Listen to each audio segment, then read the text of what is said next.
Once upon a time, there lived a hungry fox in a village on the outskirts of a forest. Every day, he would go into the fields and hunt for food. But one day, he found nothing and came home with an empty stomach. As the sun began to set, the fox noticed a farmer had just picked some grapes from his grapevine, and they were very juicy and ripe, just the way the fox liked them. He couldn't resist the temptation. So without hesitation, he dashed towards the fence surrounding the field. But the fence was high, and the fox could not jump over it. He looked around to see if there was a hole or a weak spot in the fence that he could slip through, but there was none. The only option left for him was to walk along the fence until he found a gap. So he started walking. After a while, he came across a place where 2 fence boards were loose. Just big enough for him to fit through, the fox squeezed himself into the opening and found himself inside the field. Now you'd think the fox would be happy to have outsmarted the farmer and gotten access to those delicious grapes.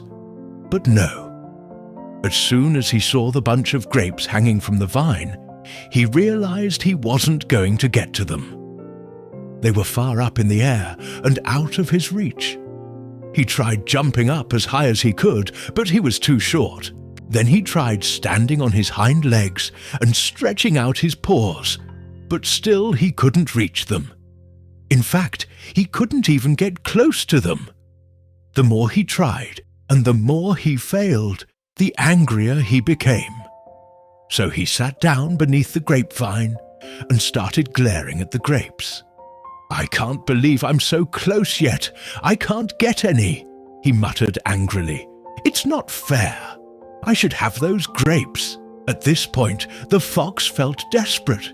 He was hungry and he wanted those grapes. So he stood up again and started pacing back and forth beneath the grapevine. "What am I going to do? What am I going to do?" he cried. Then suddenly, he stopped pacing and sat down again. He looked up at the grapes and said to himself, "Well, maybe they're not even worth it. Maybe they're sour." The fox thought for a moment. "That's right, they're probably sour. I don't want sour grapes anyway," he said. And with that, he got up and walked away. As the fox walked away from the field, he felt a sense of relief wash over him.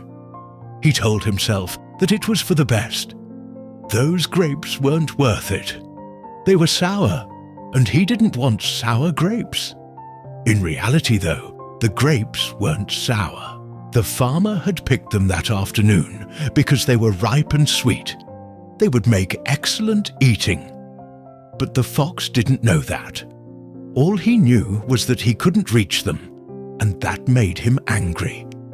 So he convinced himself that the grapes weren't worth having anyway.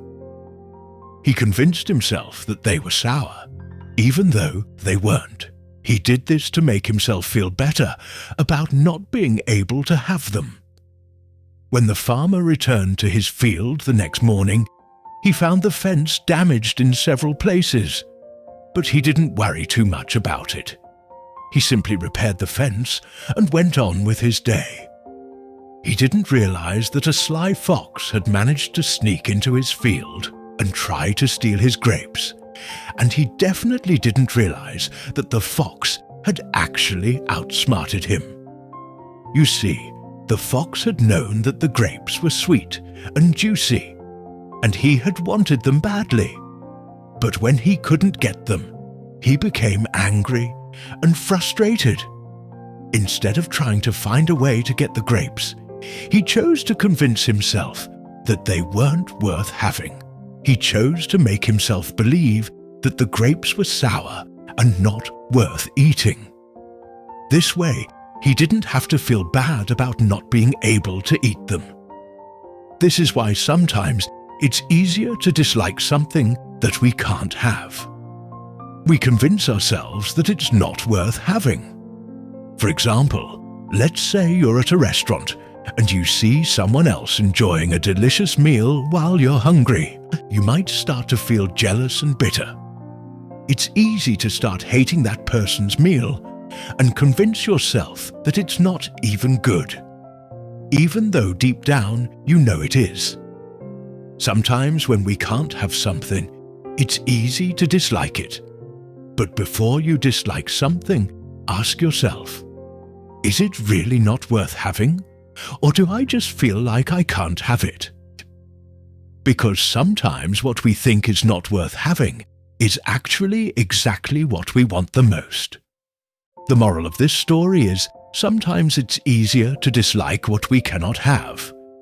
But before you do, ask yourself, is it really not worth having? Or do I just feel like I can't have it? If you enjoyed this story, please leave a like and comment below to let me know what you think. And if you haven't already, subscribe to my channel so you don't miss any of my stories. Thanks for watching, and I'll see you next time.